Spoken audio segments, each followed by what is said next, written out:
Hello, everybody. Welcome back to the second half of Season 1 of Reaction Reviews. We're actually coming back a little bit early from our mid-season hiatus. There's just so much stuff coming out, so many trailers that I just couldn't resist reacting to, not the least of which was the teaser trailer for Star Wars Episode 9, which I reacted to last week. And now we got a bunch more coming out too. So I already reacted to that, and I'm going to post very soon my second reaction to that. The first one that I posted had an error on it where my video player malfunctioned and didn't have any audio, so that messed up my reaction. So I did a second reaction to that, and I'm going to post that here very soon as a full episode. But today we're going to react to Godzilla, King of the Monsters. There's been several trailers and TV spots that have come out. There's 1, 2, 3, 4, 5, 6 of them total, and I'm going to react to them all here all at once. Starting with trailer 1, then trailer 2, then there's a TV spot called Time Has Come, then there's a TV spot called Intimidation, and a TV spot called Beautiful. And then the final trailer just dropped today. And so that is what triggered my decision to go ahead and come back early from the hiatus and just go ahead and do all these in one reaction in one episode. So let's go ahead and begin. This is from Warner Brothers. It's coming out on May 31st in 2D, 3D, and in IMAX. And so this is part of the MonsterVerse that Warner Brothers is putting out. That features the movies that have already been released, Godzilla from 2014, and then Kong Skull Island. I didn't see the 2014 Godzilla, but I'm going to have to go ahead and see it before I see, of course, this one, King of the Monsters, Godzilla 2. But I did see Kong Skull Island, and I really enjoyed it when it came out. I thought it was a very good movie, one of the better ones that came out that year. And not to be confused, the MonsterVerse from Warner Brothers, not to be confused with the Universal MonsterVerse, which has the classic Universal monsters. They had the Mummy movie that they just released a few years ago, and they're coming out soon with Bride of Frankenstein, The Invisible Man, Wolfman, possibly Jekyll and Hyde, and some more Dracula movies after they did Dracula Untold. And so that's completely different. That's Universal. This here is Warner Brothers, which features Godzilla and King Kong. So let's go ahead and take a look at these videos. We're going to react to the trailers. Let's begin with trailer 1. And here we go.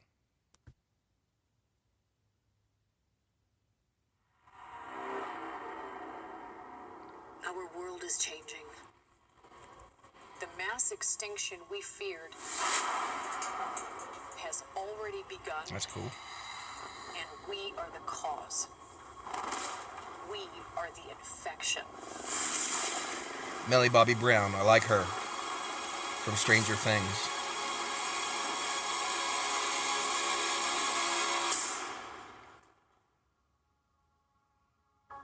But like all living organisms, the Earth unleashed a fever to fight this infection. Its original and rightful rulers, the Titans.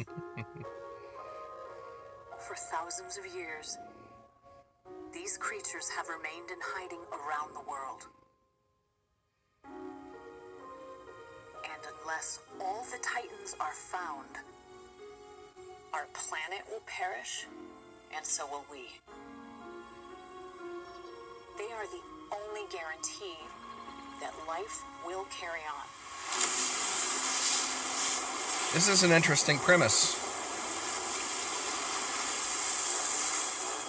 There he is.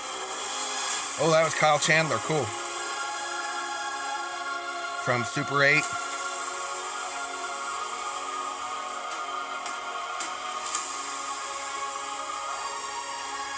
are out of your goddamn mind! I am sorry, but this is the only way.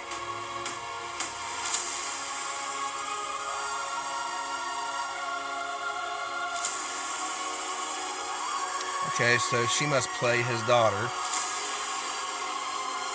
You're a monster. I'm sorry. Vera Farmiga. from not Insidious, Long live the king. Game of Thrones. What's his name?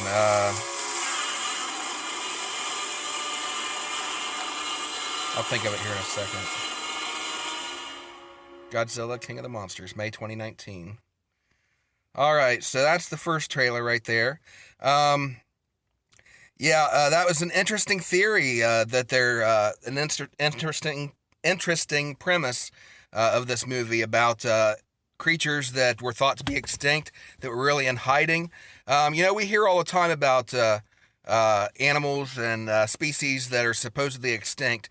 How do we know that they're extinct? Just because we don't see them doesn't mean that they're not in existence. In fact, just recently, within the last couple of years, it was big news when they found a species of butterfly or something that they thought was extinct for a long time, discovered that it wasn't extinct.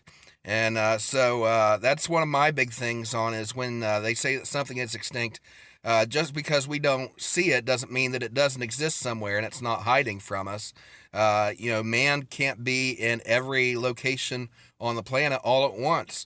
If these things are trying to hide, they can easily move around. I'm not a big Bigfoot theorist, conspiracy theorist, that I don't believe that Bigfoot's probably a thing. But that's an example of in Loch Ness Monster. There could easily be something there that we just don't know what it is. Same thing with a lot of these species that we think are extinct. Man still hasn't explored all the depths of the oceans. Excuse me. So who's to say what's at the bottom of the ocean that we haven't been there to explore? Who's to say what's out in the rainforests and the jungles all around the world where man it just isn't? We're not there. And so it's an interesting premise that these titans from the beginning, the dawn of time, who's to say that dinosaurs are all extinct? There may be some smaller dinosaurs hiding somewhere that we're not aware of. Maybe Loch Ness Monster is really some form of dinosaur that still exists. But we don't know. And so that's an interesting premise. I like it, that these creatures are coming back after being thought to have been extinct for a long time. The theory that scientist or whatever was posing, I find interesting politically, that there are people that believe that mankind is a threat to nature and that they value say animal life and these creatures more than they do human life. That's an interesting political debate to get into. So I find it interesting that they're dealing with that in this film. So it's going to be interesting. I like seeing Millie Bobby Brown in this. I love her in Stranger Things, and she's going to be big. Star Wars fans, there's been speculation that she could possibly play a young Leia if they did a Young Leia movie. Now, I would like to see that. I think she could pull it off. She definitely has the look. She could, with makeup, she could pass for a young Leia. And so I'd be on board for that if they do it soon. Because she's getting older and older, and before you know it, she's going to be at the age to where she's not going to pass for a Leia, because she's going to be the same age as Leia was in Episode 4. And so if they're going to do a Young Leia movie with Millie Bobby Brown, which I think would be a good idea, they needed to do it when she's still around 12 or 14 years old, before she gets too old. And then, you run into that whole thing with Solo, to where you get too close in age with the two different actors, and the one just doesn't pass for the other one. Anyway, that's my thoughts on that. Also, Kyle Chandler was on a TV series back in the 90s, I believe, called Morning Edition. It's the first place I saw him on TV. Really good family show about a guy that got tomorrow's newspaper today. And so he was able to predict what was going to happen in the future, and he'd go out and try to stop all the bad things from happening. Interesting little show. And then later on, he was in Super 8. Which was a really cool movie. And, fun fact, I actually tried out for that movie for a spot as an extra. Some of the on-location scenes were filmed practically in my backyard. Only, maybe 10, 15 miles away from where I was living at the time. So I went out for the casting call, didn't get the part, but it was fun auditioning for that. And also, Vera Farmiga, of course, from the Conjuring movies. It was cool to see her, that she's going to be in it. Bradley Whitford, I guess, is also going to be in it. Charles Dance, that's the one that I saw from Game of Thrones. Of course, Game of Thrones fans, it's going to be cool to see him there. If I remember correctly, he was also in one of the Alien movies. I think it was Alien 3. So if you guys have seen any of those movies, you're familiar with some of these actors. So it's got a good cast, all-star cast. Interesting to see their take on Godzilla. So let's go ahead and move on to the next trailer. This one's trailer 2. Let's go ahead and watch it and see what it's like. See if I have anything more to say about it.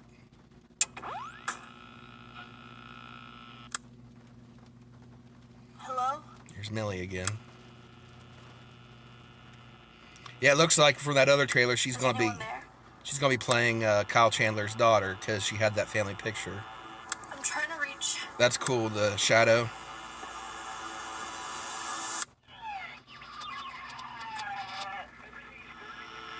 Playing with a ham radio.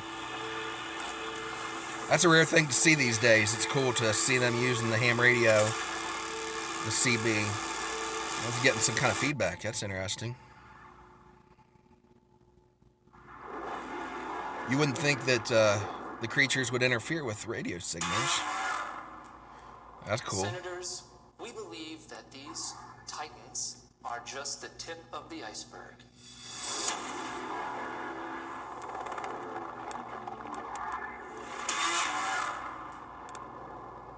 Which of these titans are here to protect us? And which of these titans are here to threaten us? Okay, there's the cool thing where they're pitted against each other over humanity. Some of them are actually... So you'd want to make Godzilla our pet? No. We would be his. we'd be his. You sure he's gonna be okay?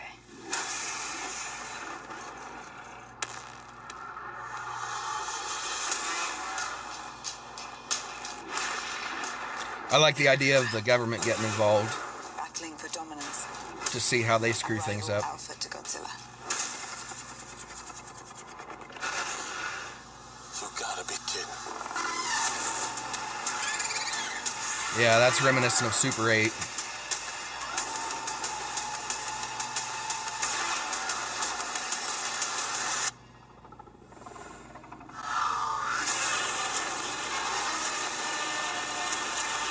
Nice. There he is. Oh, okay. So they're actually going to show the conflict between the creatures. Okay. Yeah, Kyle Chandler there. That scene reminded me of Super 8. I like that they're showing Godzilla in this. Of course, you have to. You have to show Godzilla. Super 8, I think the biggest mistake with that was they didn't really show a good look at the monster. Some people thought that was a good idea. There's that whole theory over the less you see, the more you're scared of it. And there's some validity to that. Personally, I would have rather have seen the creature a little bit better than we did. But then again, I was disappointed with the other movie monster where they had like the 3 or 4 different, it was built in a universe. Can't think right now what it was called. But there was a Cloverfield. I was a little bit disappointed with Cloverfield to where we really didn't get a good look at the creature. And so this is a little bit reminiscent of that, and a combination of Cloverfield and maybe Super 8. So, again, it's interesting to see their take on this. Looking good so far. All right, let's check out the next one. Okay, now that reminds me of Tremors.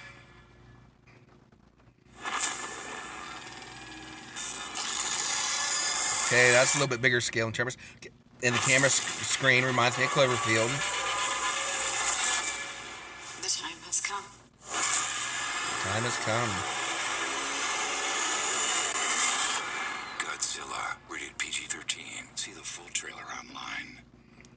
Okay, once again they're showing they're teasing the battle between the two creatures. Looks like it's going to be there's been talk about how Godzilla is going to come up against Mothra and Rodan and King Ghidorah. I'm not sure how you pronounce it, Ghidorah, something like that. But anyway, it's cool that these creatures are going to be fighting each other, and mankind is caught in the middle. So yeah, I've never really been a big Godzilla fan to see the old ones.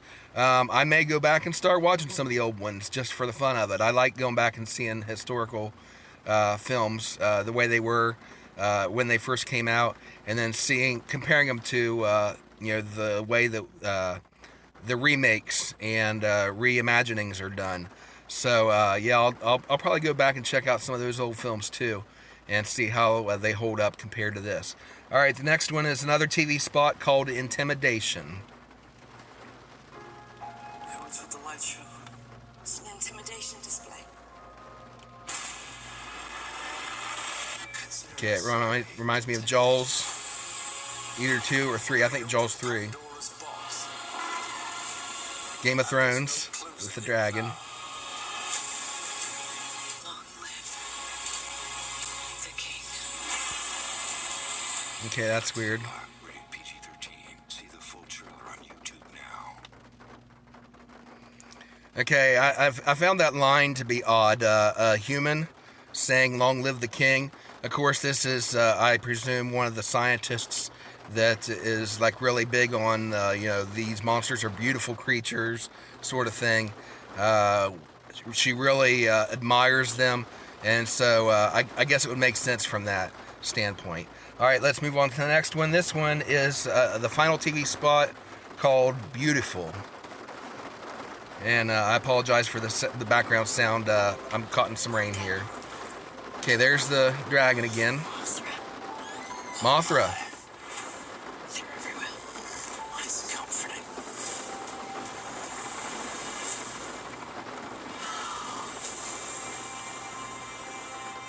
Our planet will perish. The imagery's really good. Unless we set Godzilla free. This time we join him. That's messed up. Good thing he's on our side.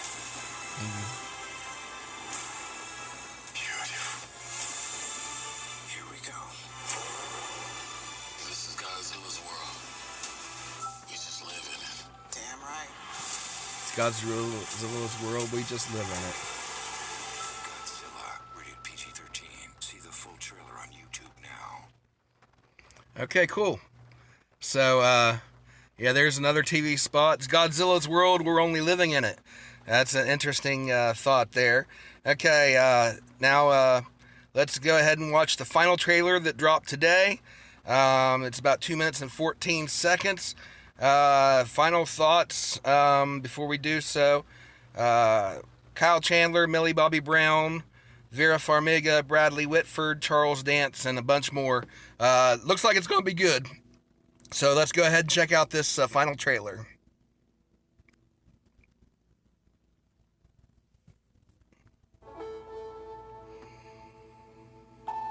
Okay, there's the same. Here is the return of Titans. Okay, we're seeing some of the same footage used over again. That's very cool, Mothra. Things are there? 17 and counting. 17. Stop.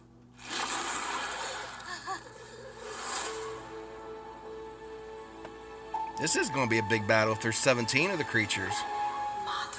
I was only expecting 3 or 4. Ghidorah. Oh my. They're moving like a pack. The 3-headed Ghidorah. They all respond directly to an alpha. Cinematography, the special effects. Ghidorah, we stopped them all. This is going to be good. Is there another creature that might stand a chance against him?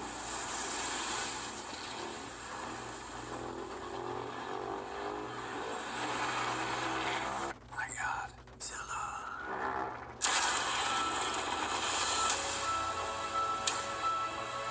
Our planet will perish.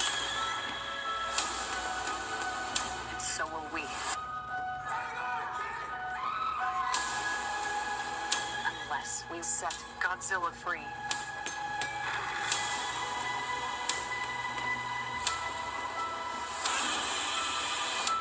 Oh, yeah, sure. Let's bring him in for a beer. No, it's time we join the fight.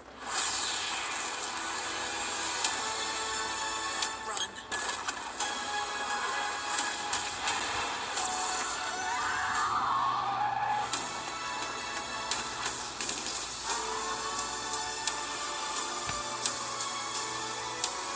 To rule them all. They'll play on word from Lord of the Rings. One king to rule them all. This is Godzilla's world. We just live in it. Damn right.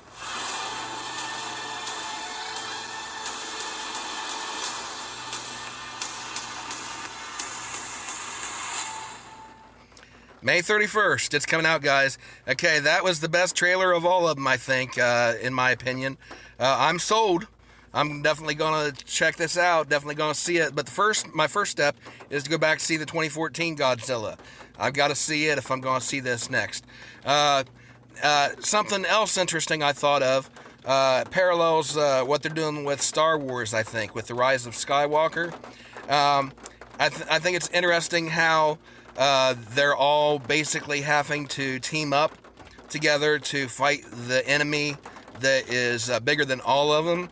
I think that's what they're going to do with Star Wars. That's my impression right now with the Rise of Skywalker, is basically we know the Emperor's coming back. That's going to be awesome. I think he's going to be the big bad villain in this one, the one that is basically orchestrating the whole thing. I think he's been behind all of this the entire time. Snoke, Kylo Ren, it's all been the Emperor orchestrating it the entire time. I think he was actually killed in the Return of the Jedi, but he found some way to come back. He learned from Darth Plagueis, or discovered it himself, as Darth Plagueis was attempting to do, or did do, according to the legend. But anyway, I think he's coming back, and it's going to take Kylo Ren teaming up with Leia and Luke, I think, is going to come back, and the Force Ghosts, with maybe Anakin and Obi-Wan and Yoda, all the Force Ghosts coming back in some capacity, even if it's not in physical form. That we saw that Yoda in The Last Jedi was able to physically interact with the world outside of the Force world, and so I can see them using that to have the Force Ghosts come back and actually help physically with the battle, even though that leaves a plot hole. Why didn't Obi-Wan help back then when he could have in the original trilogy? He just left them to their defenses. Maybe it's something that they learned later on, and at the time he didn't have that knowledge and ability to do so. But anyway, long story short, I think that the Force Ghosts are going to help out. I think it's going to take Rey and Poe and all the others, the Rebellion, or the not the Rebellion anymore, the Resistance, all teaming up with Kylo Ren even joining their side in order to overthrow the Emperor. And it's going to take all of them to fight. And I think I see the same thing here with this Godzilla film, that this is going to be a huge battle, and for the sake of mankind, they all have to, even though they're enemies, they have to basically say that adage, the enemy of my enemy is my friend. And so they end up becoming temporary, uneasy allies. So I think it's going to be epic, Star Wars and this. So I'm going to be checking it out. What do you guys think? Are you interested in seeing this? Also, what do you think of my Star Wars speculations that I'm commenting on here? Comment down below. Let me know what you guys think. Am I crazy, or am I onto something here? Anyway, welcome back to see the second half of our season 1 of Reaction Reviews. Be sure to like the video and subscribe, and come back soon, because we're going to be reacting to Game of Thrones, The Walking Dead, Doctor Who, Star Trek, you name it. There's a ton of stuff coming out. And also, as promised, I will have my 50 subscriber special coming up soon. I'm just posting a couple of these videos first real quick because they're current. They're coming out now, and that's my whole reason for coming back early from our hiatus. So, everybody, thank you for watching. We'll see you next time, and may the Force be with you all.